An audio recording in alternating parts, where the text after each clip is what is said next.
Bismillahirrahmanirrahim. Assalamualaikum warahmatullahi wabarakatuh. Alhamdulillah, alhamdulillahilladzi ja'ala al-ilma taharatan lin-nufus wa nuran lil-basair wa hadiyan ilal jannah. Ashhadu an la ilaha illallah wahdahu la syarika lah wa ashhadu anna Muhammadan abduhu wa rasuluhu sahibul burhan. Allahumma sholli wa sallim ala rasulikal karim Muhammad sallallahu alaihi wasallam wa ala alihi wa ashabihi wa man tabi'ahu bi ihsanin ila yaumiddin. Summa amma ba'du. Puji dan syukur senantiasa dan tidak pernah bosan-bosannya kita panjatkan kehadiran Sang Maha Pencipta Allah Subhanahu wa Ta'ala, yang mana dengan limpahan karunia-Nya, rahmat-Nya, hidayah-Nya serta anugerah-Nya kepada kita semua,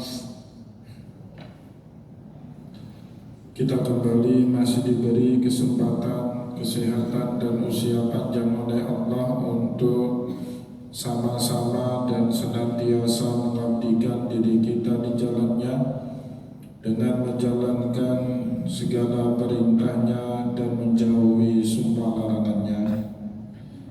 Salawat diringi salam juga tidak pernah lupa pula kita haturkan kepada junjungan alam Nabi besar Muhammad sallallahu alaihi wasallam, di mana beliau telah bersabda dalam sebuah hadis, "Man salaka tariqan yaltamisu fihi ilman sahhalallahu lahu bihi tariqan ilal jannah." Barang siapa yang meniti satu jalan untuk menuntut ilmu agama Allah, niscaya Allah Subhanahu wa Ta'ala mudahkan baginya jalan menuju ke surganya Allah. Bapak Ibu kaum muslimin dan muslimat jamaah salat maghrib dan juga isya yang dimuliakan oleh Allah, mari pada kesempatan malam yang mulia ini sambil kembali kita niat iktikaf di rumah Allah, mari sama-sama kita kembali melanjutkan pengajian tasawuf kita dengan kitab Ihya Ulumuddin karya Hujjatul Islam Imam Abu Hamid Muhammad bin Ahmad Al-Ghazali At-Tusi Asy-Syafi'i rahimahullahu ta'ala anhu. Dan insyaallah pada kesempatan malam ini kita kembali akan melanjutkan bacaan kita, masih mengenai tanda-tanda ataupun ciri-ciri dari ulamaul akhirah yang keenam. Wa minha ayyakuna hazinan munkasiran muttariqan sabitan. Dan ciri-ciri para ulama akhirat yang keenam itu mudah sedih dengan perbuatan dosa yang ia lakukan, kemudian punya sikap rendah hati, takutnya hanya kepada Allah, dan akhirnya membuat mereka lebih banyak diam daripada banyak berbicara. Dan Bapak Ibu yang dimuliakan oleh Allah, menurut Imam Al-Ghazali, sebagaimana dari berbagai riwayat yang sudah kita baca pada pertemuan yang lalu, sifat itu muncul konsekuensi dari ilmu yang sudah duduk di dalam tubuh dan pikiran mereka. Kita tahu bersama Allah Subhanahu wa Ta'ala mencirikan para ulama itu di dalam Al-Quran dengan dua ciri. Yang pertama, banyak tahu, sebagaimana yang ia firmankan pada surat Al-Anbiya, awalam yakun lahum ayatan an ya'lamahu ulama'u bani Israel.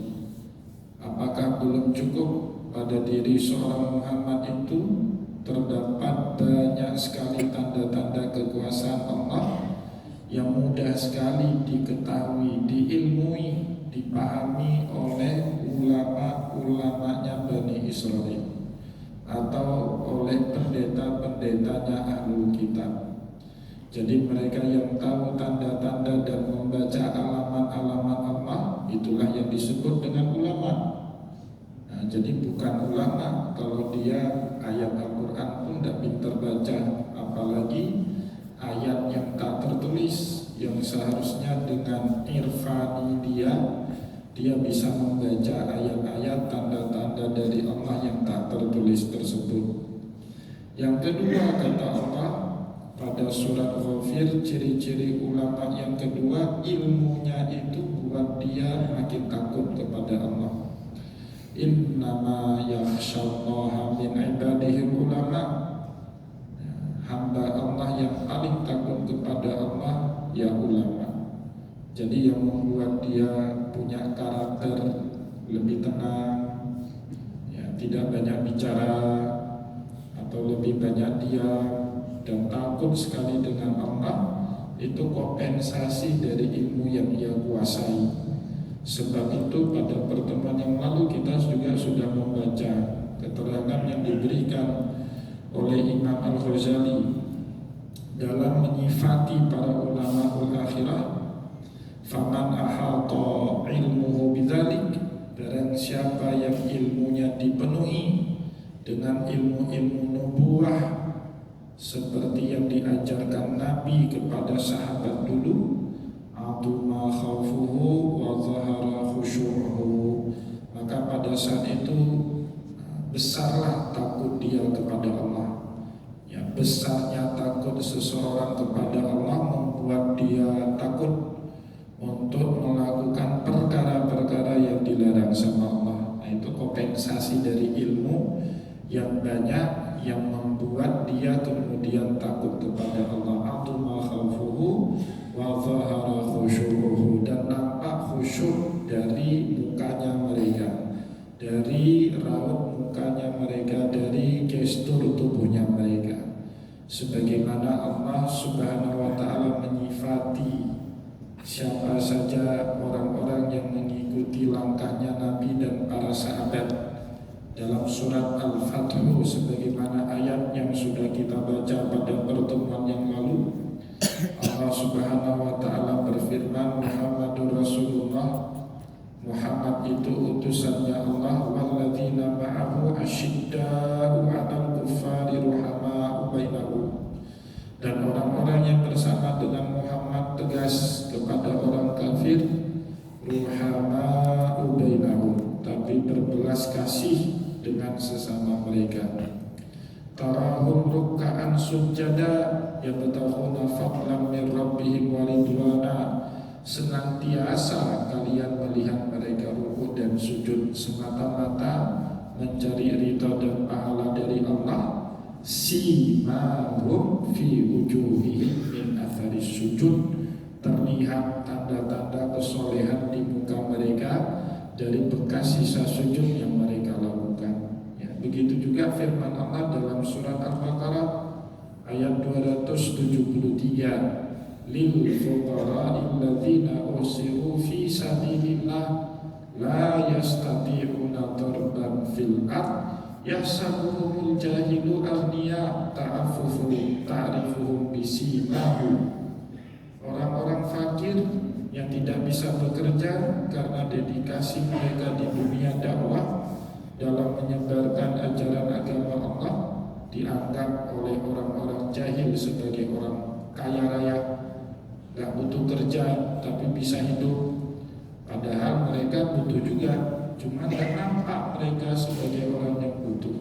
Kata Allah juga di dalam ayat itu, ta'rifuhum bisimahum, kesolehan mereka terpancar dari muka atau dari wajah mereka. Bapak Ibu kaum muslimin dan muslimat, jamaah pengajian yang dimuliakan oleh Allah, Selanjutnya Imam Al-Ghazali menukilkan kepada kita juga pendapatnya Umar bin Khattab radhiyallahu an yang meminta kita untuk tidak bosan-bosan, untuk tidak jemu-jemu mempelajari ilmu akhirat.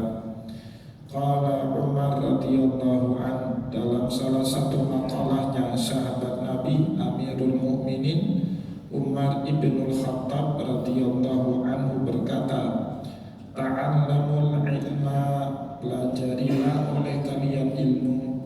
Jadi kita harus jadi orang yang rakus, tidak pernah merasa cukup. Kalau ilmu tidak masalah, baik Bapak Ibu rakus dengan ilmu.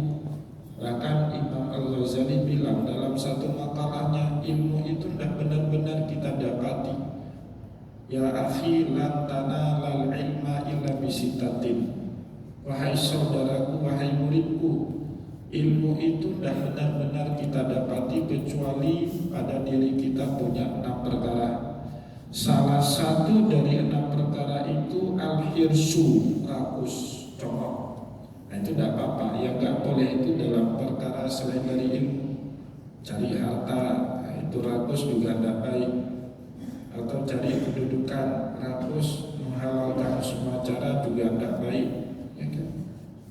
Mencari sum'ah, nama baik di hadapan orang banyak, terlalu rakus juga tidak baik. Tapi itu disuruh sama Allah. Bahkan Nabi Muhammad mengizinkan salah satu dari 2 hasad. Salah satunya hasad kepada orang yang banyak ilmu, yang dengan ilmu itu membuat dia makin baik, menjadi soleh. Ya, la hasada illa fisnatain, kata Rasulullah. Tidak boleh hasud kecuali dalam 2 perkara. Salah satunya rajulun atahullahu Qur'anan fahuwa yatluhu ana al-laili wa ana an-nahar. Orang yang diberi sama Allah kemampuan baca, kemampuan memahami Al-Quran, dan dia betul-betul membaca dan memahami Al-Quran baik di siang maupun di malam hari. Maka Bapak Ibu, jangan pernah jemu-jemu belajar ilmu, karena tiap hari kita belajar pasti ada perbaikan meskipun dikit dalam kehidupan kita. Ta'allamul ilma, pelajarilah ilmu, tidak ada batas waktu ya. Wa ta'allamu lil ilmi sakinata wal wiqar wal hilma, pelajarilah ilmu sampai nampak bekas-bekas dari kita tuntut ilmu itu dalam diri kita. Apa ciri-cirinya? 3, kata Umar bin Khattab radhiyallahu anhu. Yang pertama as-sakinah, bawaannya jadi lebih tenang. Nah, coba Bapak Ibu lihat para cendekiawan, orang-orang soleh, orang-orang alim, pasti karakternya itu lebih tenang daripada orang yang gak berilmu. Yang kedua wal wiqar, sakinah itu ketenangan batin ya. Al-wiqar itu ketenangan fisik, ketenangan gerak-gerik ya. Tangannya tidak nunjuk orang sembarangan ya. Begitu juga kaki atau langkah kakinya tidak terasa kerusuh waktu jalan, persis seperti yang Allah ceritakan dalam surah Al-Furqan tentang ibadur rahman. Salah satu ciri ibadur rahman yang dikatakan oleh Allah dalam Al-Quran, alladzina yamshuna 'alal ardi hauna wa ibadur rahmanil ladzina yamshuna 'alal ardi hauna. Ibadur rahman yang jalan itu dengan tenang, langkah kakinya teratur, tidak terasa berusuh, tidak buru-buru ya. Dan buru-buru itu bagian dari kerjanya syaitan Bapak Ibu. Al-ujlatu minasyaitan, tergesa-gesa dalam semua perkara, dalam ibadah, dalam berbicara, dalam langkah kaki. Nah, tergesa-gesa itu pasti gak beres.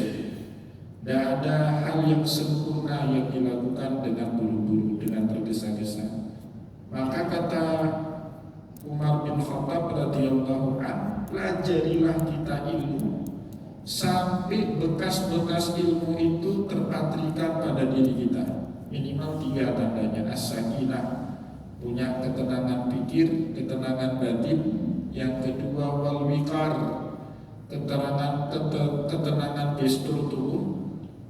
tangan, kaki, atau juga gaya bicara, tidak mudah maki-maki orang. Wal ilmu, dan yang terakhir, dan itu puncaknya terakhir, kebijaksanaan. Jadi orang Bapak Ibu banyak tahu makin bijaksana. Kita kadang-kadang marah-marah itu karena nggak tahu Bapak Ibu. Kalau kita tahu, nah kita tidak marah-marah. Ada orang nggak ini nggak itu seperti yang kita tuntut, seperti yang kita minta, dia nggak lakukan. Karena kita nggak tahu apa sebab dia nggak melakukan itu, kita marah-marah. Boleh jadi dia nggak melakukan itu karena ada kerjaan lain yang harus dikerjakan terlebih dahulu. Tapi karena kita tidak tahu, ya marah-marah bawaannya. Nah, jadi puncak dari pengetahuan itu pasti kebijaksanaan.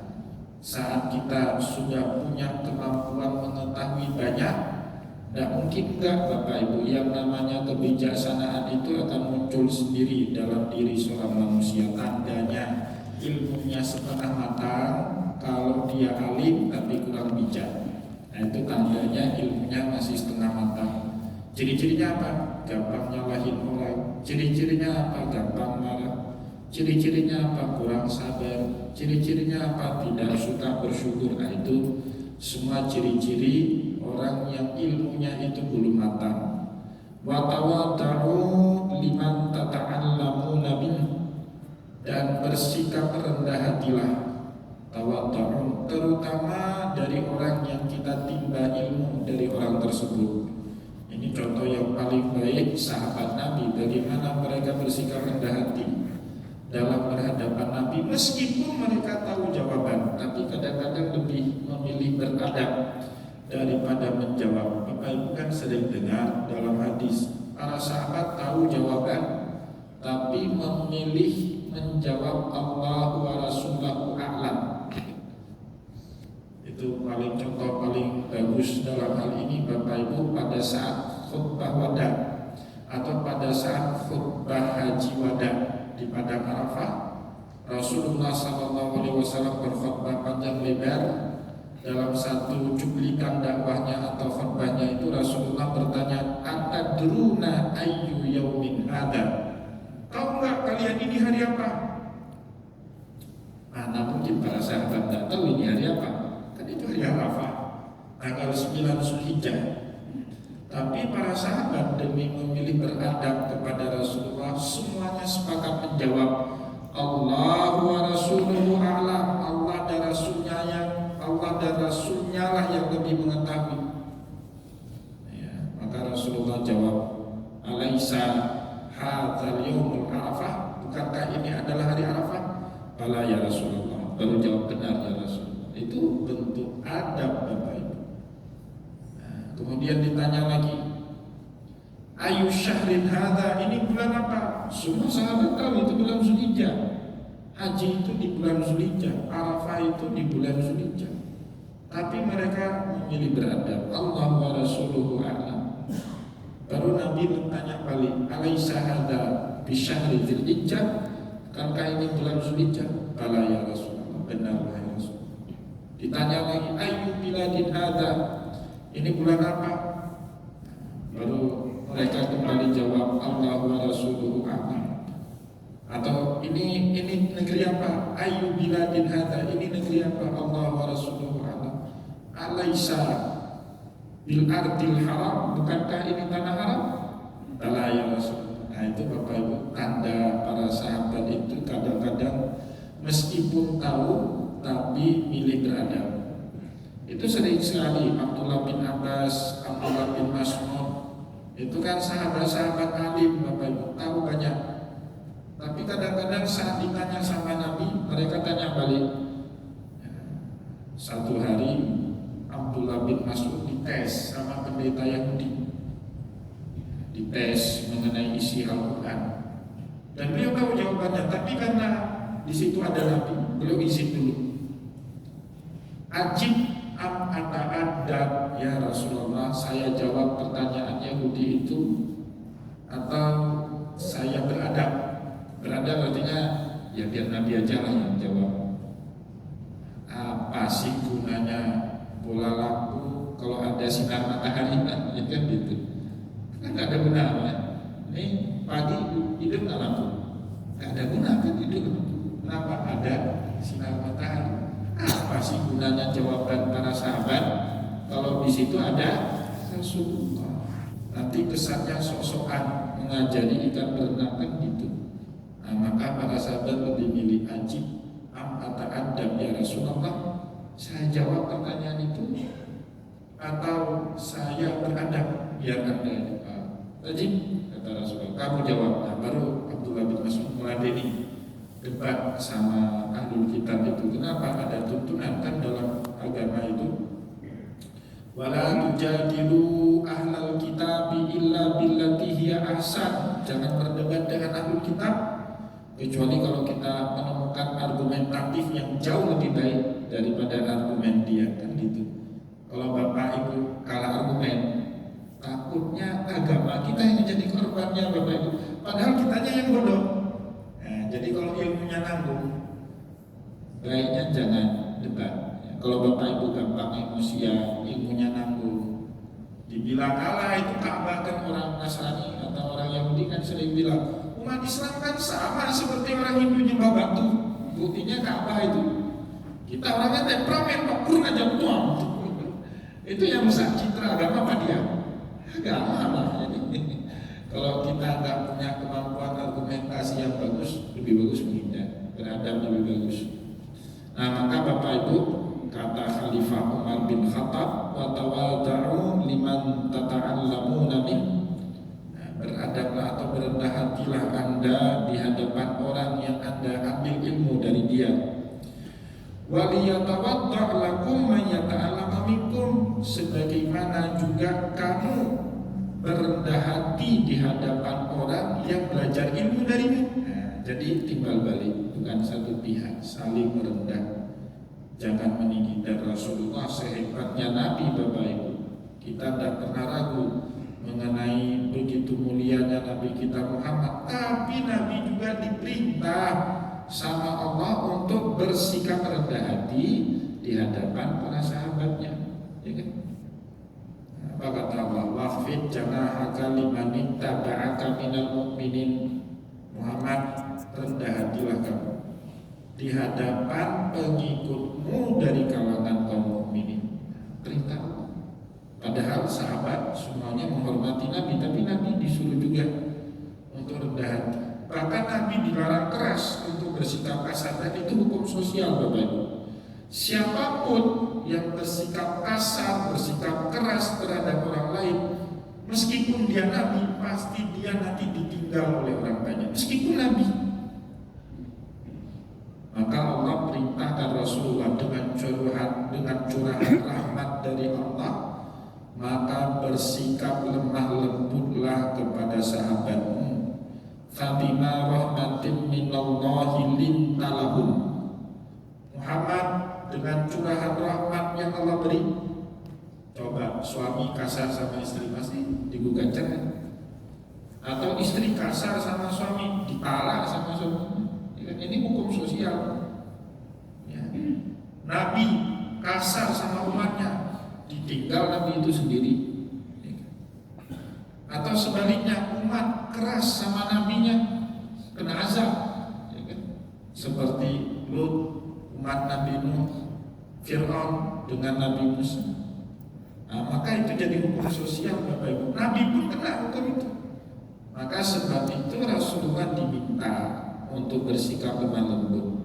Fabima rahmatin minallahi lintalahu walau kunta faddan ghalidhal qalbi lam faddu min hawlik. Seandainya kamu Muhammad bersikap kasar keras hati, lam faddu min hawlik, para sahabatmu itu paling tinggali kamu sendiri.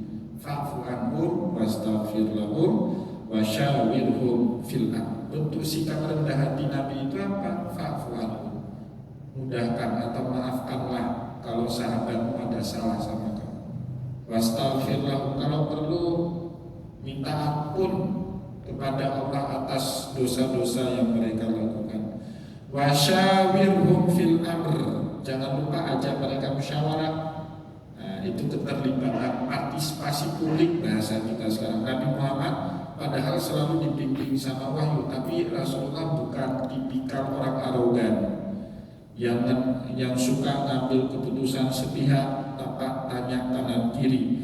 Itu salah satu bentuk sikap rendah hati Rasulullah. Dan kita juga diperintahkan untuk rendah hati kepada siapapun yang menuntut ilmu kepada kita. Wala takunu min jababiratil ulama. Janganlah kita ini menjadi ulama yang keras hati, yang semena-mena, yang zalim. Mentang-mentang ulama gampang-gampang aja nyalahin orang.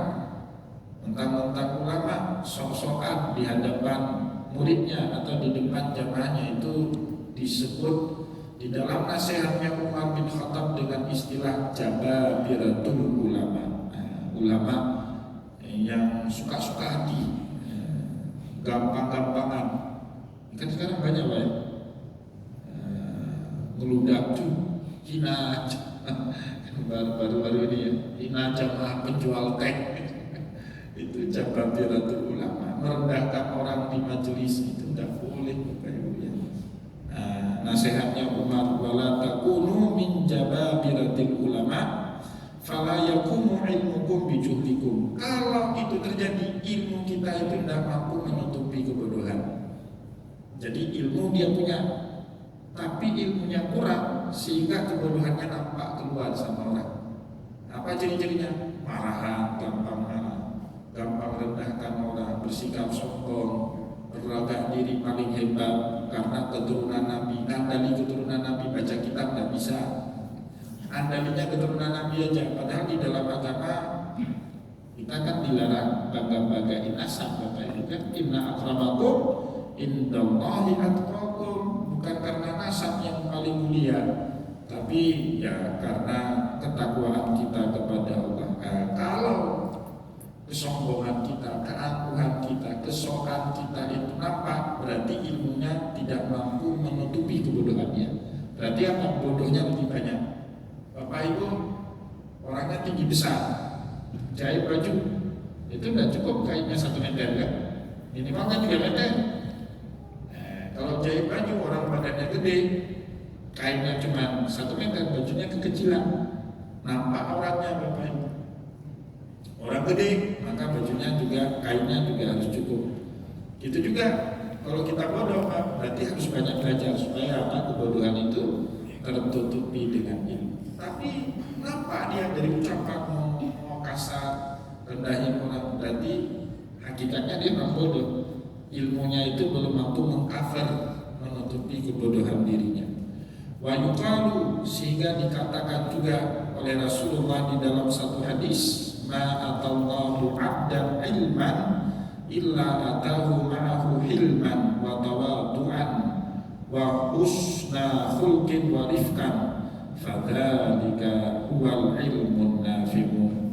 Ini kata Nabi di dalam hadis, ma'atallahu abdan ilman, tidak didatangkan oleh Allah seorang hamba ilmu, atau Allah tidak menganugerahkan seorang hamba ilmu illa atahu ma'ahu, kecuali bersamaan dengan ilmu itu akan datang pada orang itu kebijaksanaan.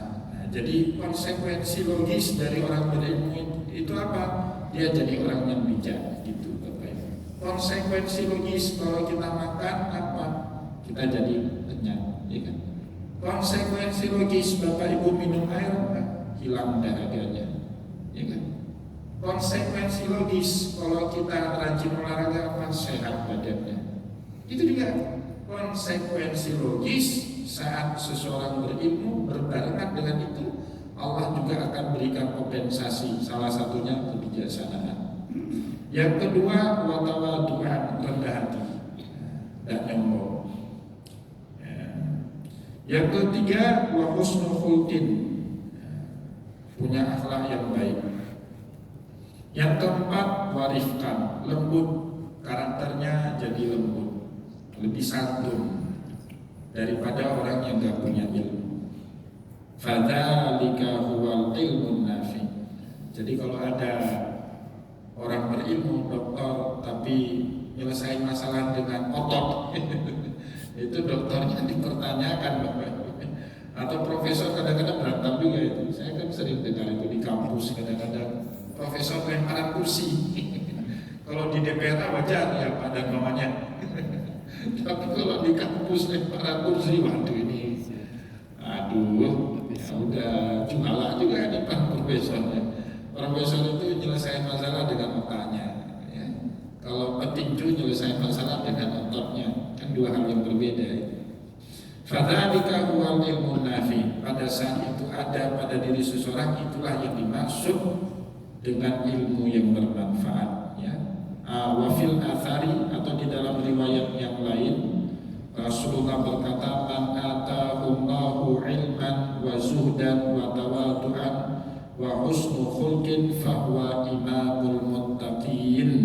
Barang siapa seseorang yang dianugerahkan oleh Allah ilmu, wa zuhdan, zuhud, wa tawadu'an, rendah hati, wa husna khulqin, akhlak yang baik, fahuwa imamul muttaqin, dia menjadi imamnya orang-orang yang bertakwa. Ini kan langka Bapak Ibu. Makin akhir zaman, sifat-sifat seperti yang dijelaskan di dalam hadis Nabi itu makin langka. Dan Bapak Ibu, ada itu hukum kelangkaan. Emas itu kenapa naik terus? Karena jumlahnya terbatas. Batu itu kenapa nggak harganya? Terlalu banyak, ya kan? Too much.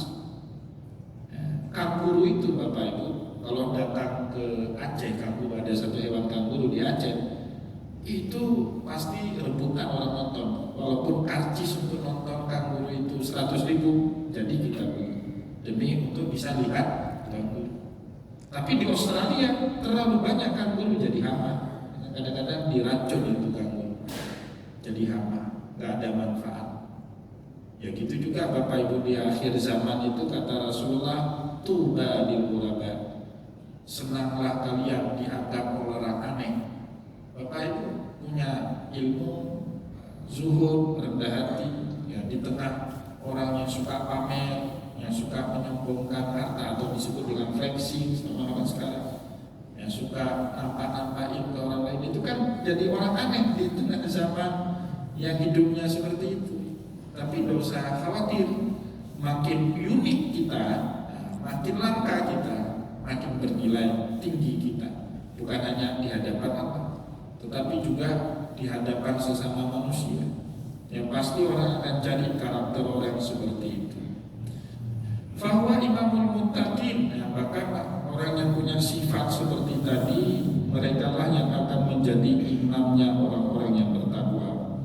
Wa fil khabari, di dalam hadis yang lain Rasulullah SAW bersabda, inna min khiyari ummati qauman yadhakuna jahran min sa'ati rahmatillah.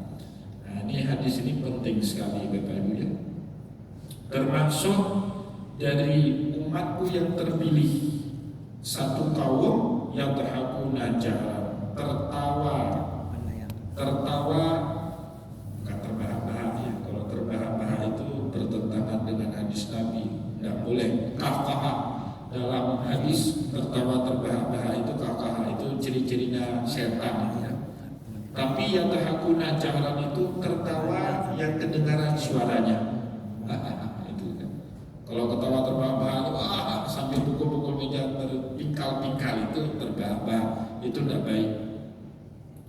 Tapi Bapak Ibu, kalau kita tertawa min sa'ati rahmatillah, karena senang rahmat Allah, kita akur sama tetangga, bisa tertawa sambil nyerumput kopi di pagi hari, akur sama saudara, akur sama istri, tertawa, tersenyum ya.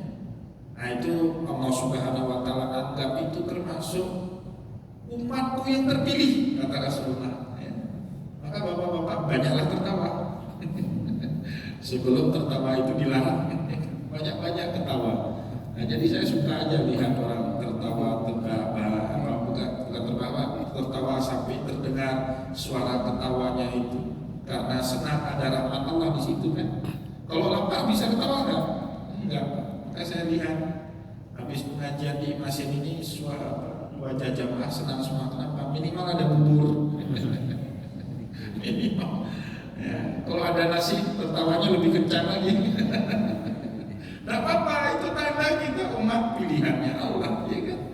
hadisnya ada, inna min khiyari ummati, termasuk umatku yang terpilih, qauman yadhakuna jahran min sa'ati rahmatillah, satu kaum yang bisa tertawa nyaring. Ya, kita terjemahkan gitu ya, yadhakuna jahran, tertawa nyaring min sa'ati rahmatillah, karena dia merasakan luasnya rahmat Allah. Meskipun Pak Mek sering marah, wah ini apa nih makan brand ya? Kalau ada Pak Safri kan sering bilang 4 sehat 5 sempurna. Tapi itulah di situ apa rahmat Allah ya, bisa akrab, bisa saling bercanda. Ya. Kalau 20 tahun yang lalu kan saya nggak mungkin bercandain Pak Mek, dipecat. Tapi sekarang bisa kita candain Pak Mek. Ini bentuk rahmat Allah kepada kita. Wa yabquna sirran min khaufi adabih, dan mereka wa yabquna sirran, nangis tersendu-sendu ya, min khaufi adabih, karena takut kena azab Allah. Jadi bisa tertawa, tapi di lain waktu kita juga sedih, nangis, tersendu-sendu ketika mengingat betapa pedihnya azab Allah. Jadi tidak ada larangan itu Bapak Ibu dalam pengajian dimanapun, tidak ada larangan kita ketawa, justru Allah senang. Nah, maka saya ingat itu kisah Imam Al-Farabi sebelum beliau diminta sama Khalifah untuk ngarang kitab tentang musik. Itu diceritakan Bapak Ibu di dalam mukadimah kitabnya itu. Judul kitabnya itu Musikil Kubra, The Beaches of Music. Itu kata orang asal usul Beethoven, Mozart, Hazard itu dari musiknya, notnya. Penemu not itu Imam Al-Farabi Bapak Ibu. Jadi jangan bilang musik itu haram. Jadi ulama dulu itu pintar musik bahkan.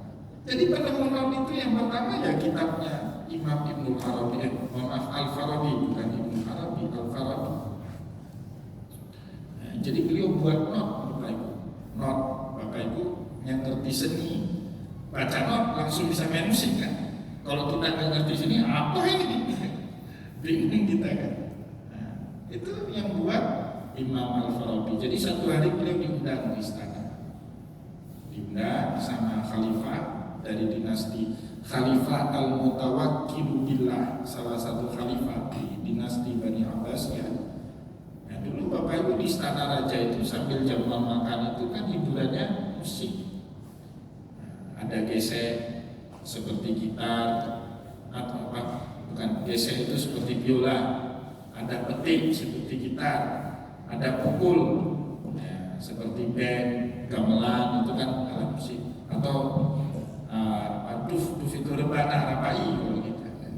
Jadilah melodi jadi nada, jadilah musik Bapak Ibu.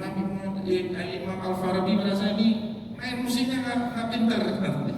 Izin sama khalifah, boleh nggak saya main musiknya? Boleh, dimainin.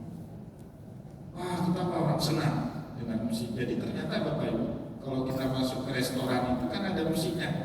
Kalau musiknya pas, selera makannya makin tinggi itu. Pesannya makin banyak, Pak, pesan lagi. Makin untung itu orang restoran kan itu. Wah, senang khalifah dengan musiknya Imam Al-Farabi itu. Makannya banyak, senang, tertawa. Dan itu salah satu ciri dari umat pilihan, dari umatnya Allah Subhanahu wa Ta'ala. Kemudian karena mereka sudah tertawa, izin main yang kedua. Kali yang kedua ini ingat Allah, musiknya itu sedih. Ingat Allah Subhanahu wa Ta'ala. Dengar musik, ingat Allah, takut siksa Allah, takut dengan kematian. Semuanya nangis. Kalau tadi semuanya tertawa, kali yang kedua semuanya nangis. Yang kali ketiga main lagi musik, minta izin sama khalifah main musik yang ketiga. Mainnya musik yang ketiga, semuanya tidur.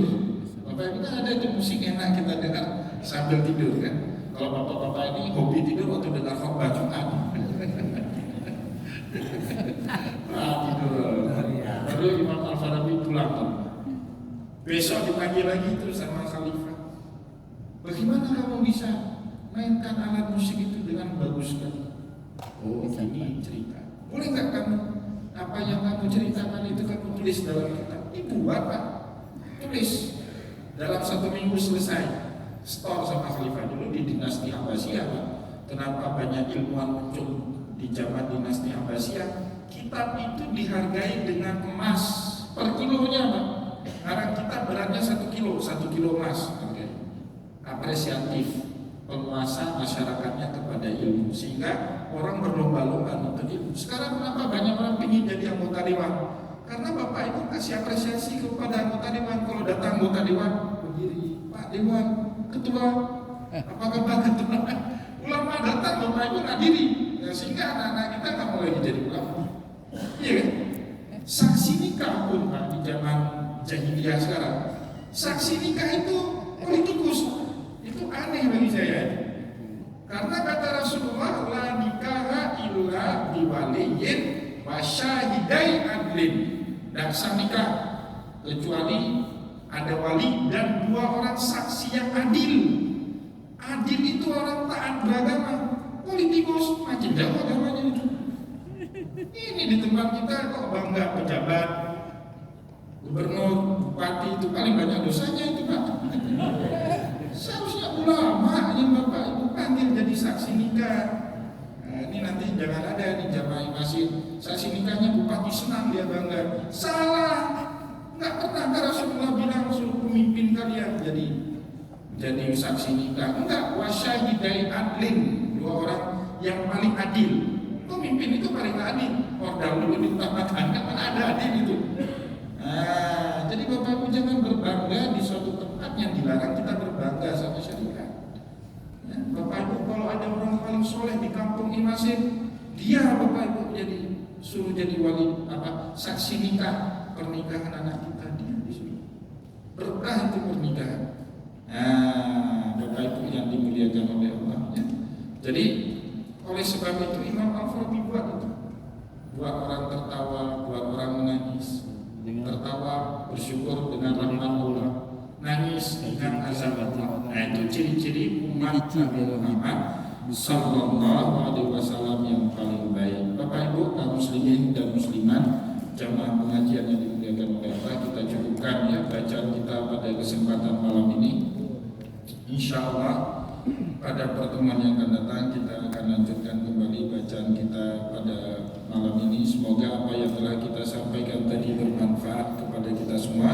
Saya mohon maaf jika ada yang tidak berkenan. Wallahu muwaffiq ila aqwamit thariq wa nasrun minallahi wa fatul karim. Wassalamualaikum warahmatullahi wabarakatuh.